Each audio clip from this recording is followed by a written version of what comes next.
Assalamualaikum warahmatullahi wabarakatuh. Salam semangat buat kalian yang sedang persiapan menghadapi UTBK SBMPTN 2022. Bersama dengan Kak Ridwan, kali ini kita akan membahas 5 soal-soal masuk PTN di bab pemantulan dan pembiasan cahaya. Yuk langsung aja kita ke soalnya. Soal pertama ini ada soal UTBK tahun 2019 yang merupakan sifat bayangan yang dibentuk oleh cermin cembung. Nah, kakak kasih gambarnya dulu. Cermin cembung itu gambarnya kurang lebih gini ya. Nah, cermin cembung. Nah, gini. Ini kakak kasih arsiran.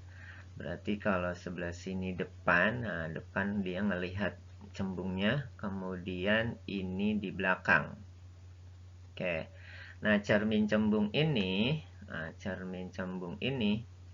disebut juga dia cermin cermin negatif ya. Cermin negatif. Kenapa?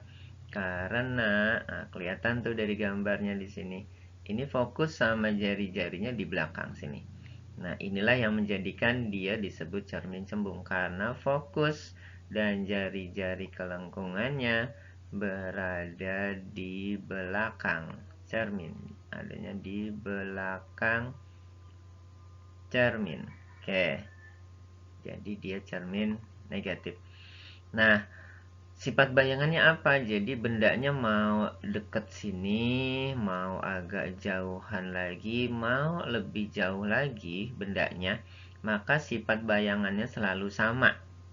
Apa tuh? Nah, gini dulu nih, cermin cembung itu kalau dalam kehidupan sehari-hari itu biasanya dipakai untuk kaca spion ya. Kaca spion. Nah, biar kita tergambar nih, kaca spion itu yang kita bisa lihat bayangan bendanya itu sama seperti di cermin cembung ini nih. Nah, sifat bayangannya apa? Jadi posisi bendanya mau tadi dekat, jauh, atau lebih jauh lagi, kita lihat di kaca spion itu dia akan selalu diperkecil gitu ya. Diperkecil, kemudian dia tegak, kemudian dia maya. Nah, maya karena dia posisinya di belakang gitu ya. Jadi sekali lagi bendanya mau deket, jauh, atau jauh lagi, sifat bayangannya pada kaca spion artinya di cermin cembung itu selalu ini posisinya ya, sifatnya diperkecil, tegak, sama maya karena di belakang dia nggak ada seperti di cermin cekung itu dia nggak ada ruangannya gitu ya. Jadi nomor satu ini jawabannya diperkecil, tegak, sama maya, berarti kita dapat pilihannya yang E. Oke ya, bisa dipahami ya. Oke, kita lanjut ke nomor 2. Di nomor 2 ini ada soal SNMPTN tahun 2012. Sebuah benda diletakkan 15 cm di depan cermin cekung yang berjari-jari 20 cm. Pertanyaannya jarak dan sifat bayangannya berapa cm, tegak atau terbalik. Nah, kalau penampakan dari cermin cekung gambarnya kurang lebih begini. Ini yang sebelah sini kakak arsir, berarti ini posisinya yang ini berarti di belakang. Oke, berarti yang sebelah sini posisinya di depan. Fokus sama jari-jarinya di sini ada di depan.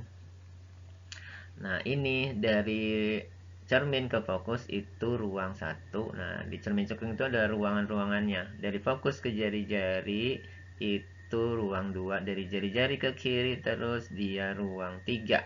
Di belakang itu ruang 4. Oke, kakak kasih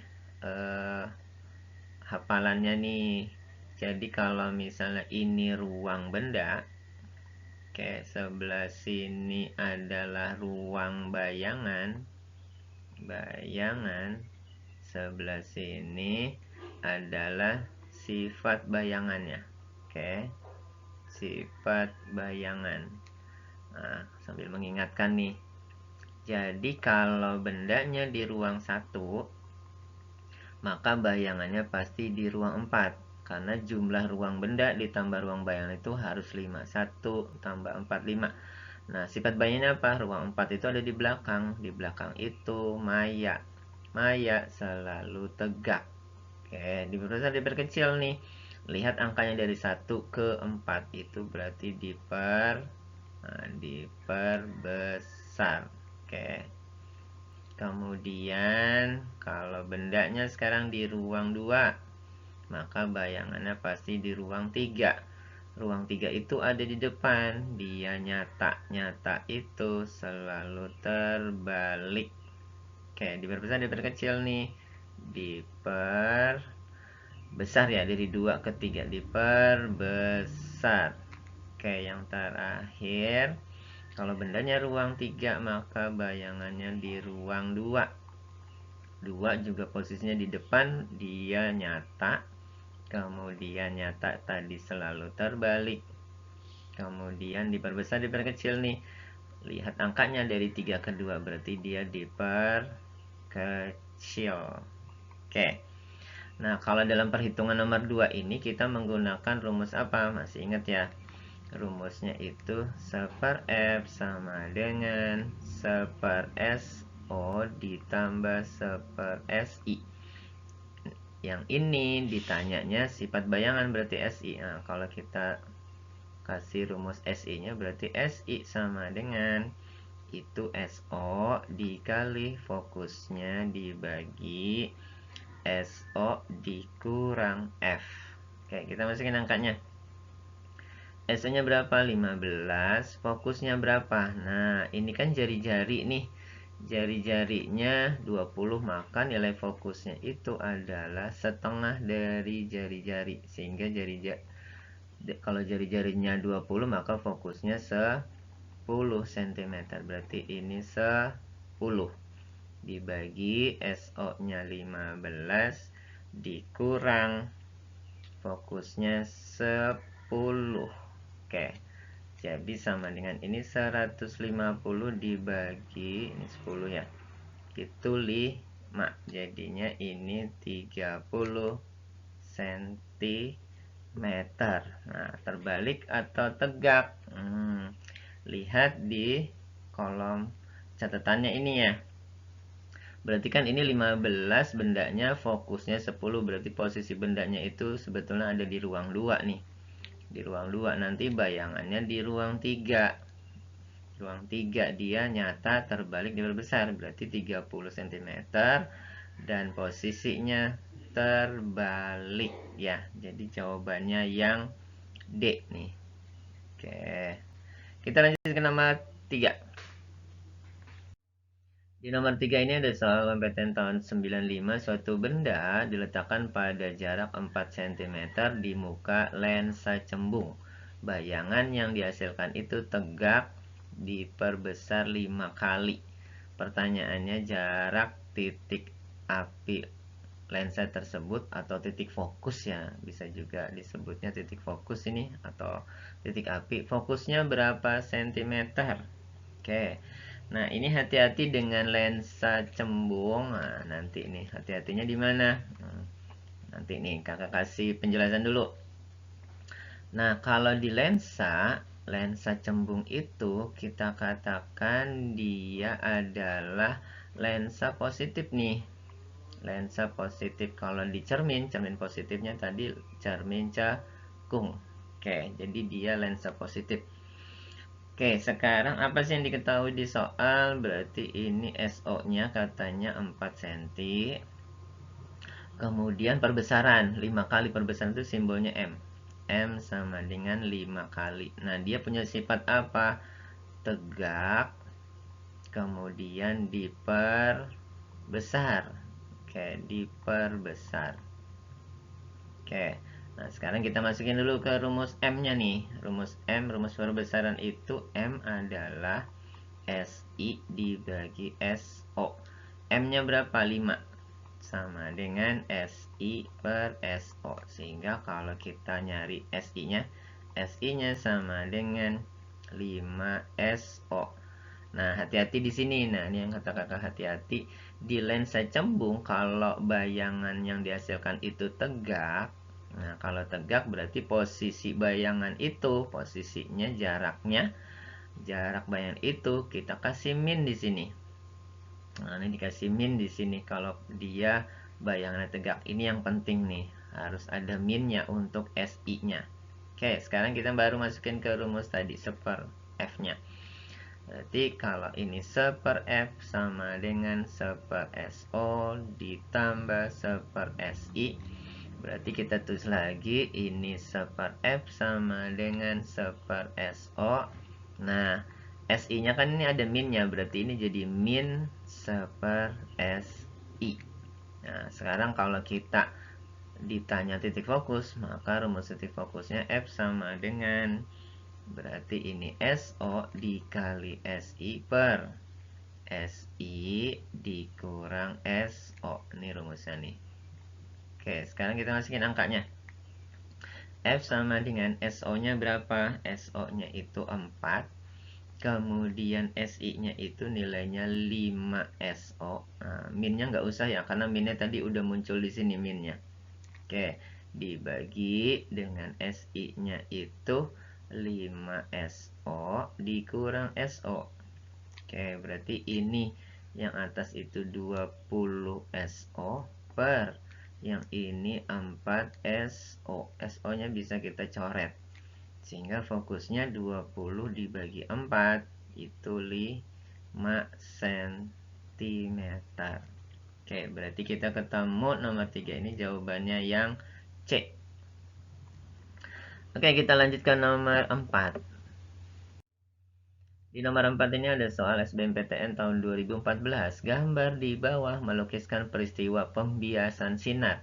Jika indeks bias medium 1 itu 4/3, indeks bias medium 2 itu katanya 5/3, maka sinus sudut datangnya 3/4, maka nilai sinus sudut biasnya berapa perbandingannya. Oke.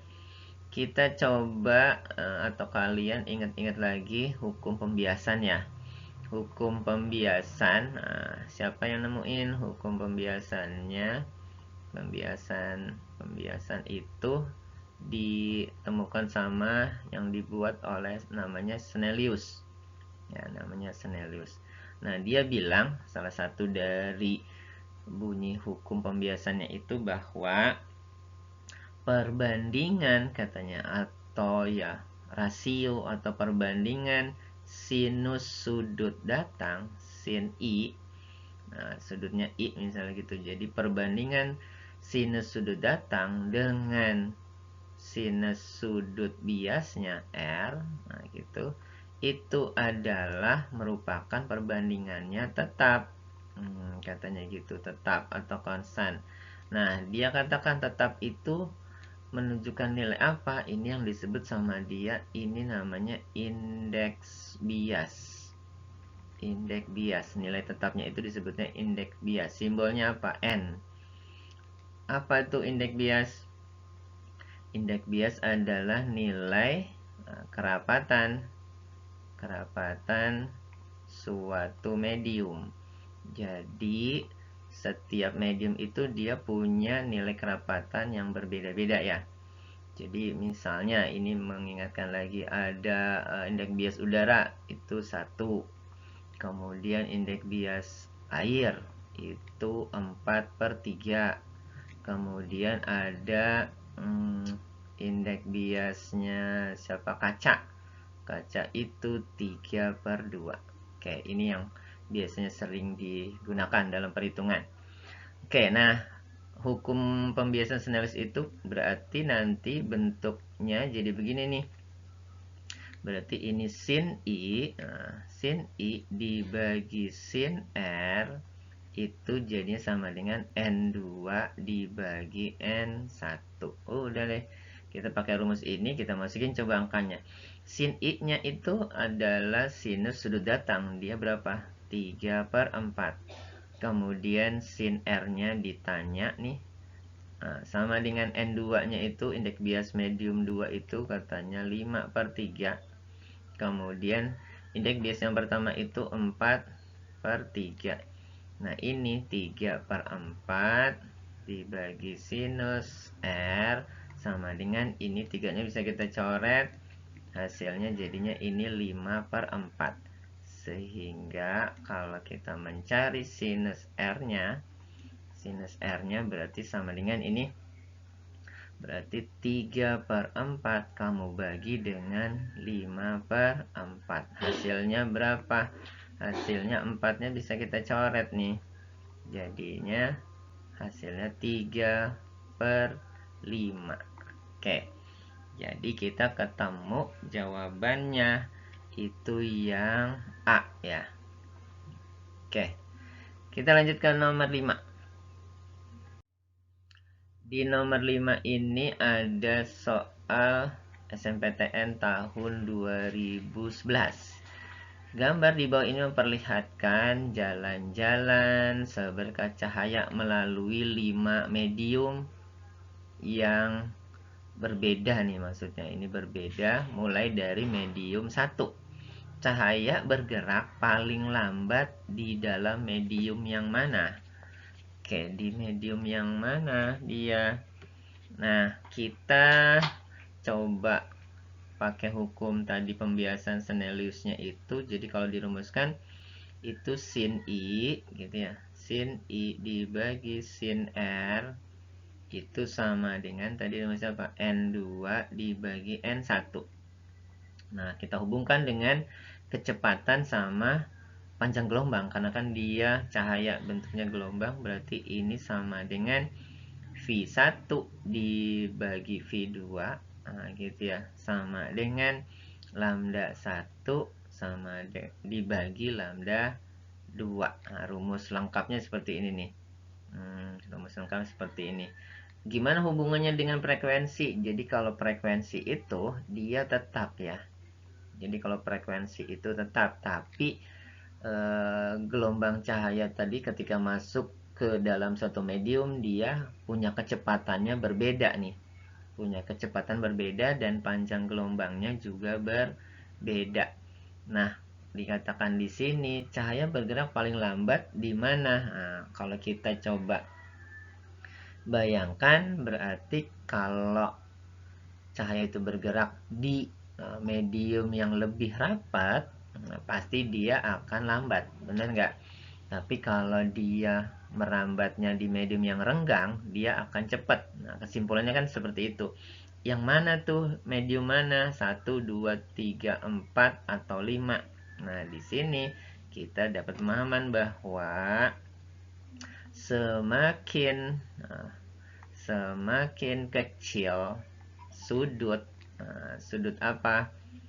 Sudut biasnya. Nah, kesimpulan gitu kakak tulis nih, sudut biasnya, maka lambat kelajuan cahayanya. Kenapa sih dia akan melambat itu? Kenapa katanya gitu ya? Karena cahaya itu masuk ke dalam medium yang indeks biasnya, gitu ya, indeks biasnya atau nilai kerapatannya lebih rapat. Jadi gitu ya. Jadi semakin kecil sudut biasnya, maka makin lambat kelajuan cahayanya. Kenapa? Karena cahaya masuk ke medium yang indeks biasnya lebih rapat. Sehingga kalau kamu perhatiin nih dari garis cahaya dari medium 1 sampai medium 5 itu mana yang dia lebih rapat? Oh, gini dulu, lebih rapat tuh maksudnya gimana sih? Jadi kalau misalnya ini batas medium nih, ini batas medium, ini salah satu aja ya contohnya. Misalnya dari medium 1 nih ke medium 2, misalnya gitu. Kalau misalnya seperti ini cahaya datang. Nah, ini kita tarik garis normal. Nah, gitu ya, ini garis normal, maka yang disebut sudut datang itu mana sih? Ini nih yang disebut sudut datang, misalnya ini I nih, sudut datang. Nah dia kalau dia melambat berarti misalnya si medium 1 itu renggang, mediumnya renggang, kemudian 2 lebih rapat, maka dia akan mendekati garis normal. Jadi dia akan mendekati garis normal, itu yang disebut dia masuk ke medium yang lebih rapat. Jadi posisinya itu dikatakan sinar biasnya itu, sinar biasnya itu mendekati garis normal,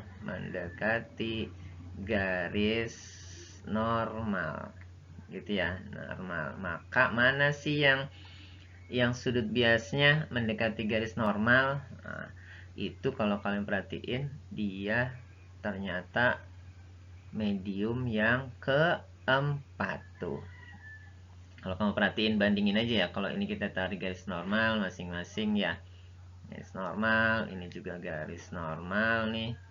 Nah, ini garis normal lagi, ini garis normal lagi. Jadi dia semakin kecil nih. Jadi melambat karena dia masuk ke lebih rapat, sehingga sinar biasnya itu akan mendekati garis normal gitu ya. Jadi jawabannya yang nomor 5 ini, yang D, di medium keempat.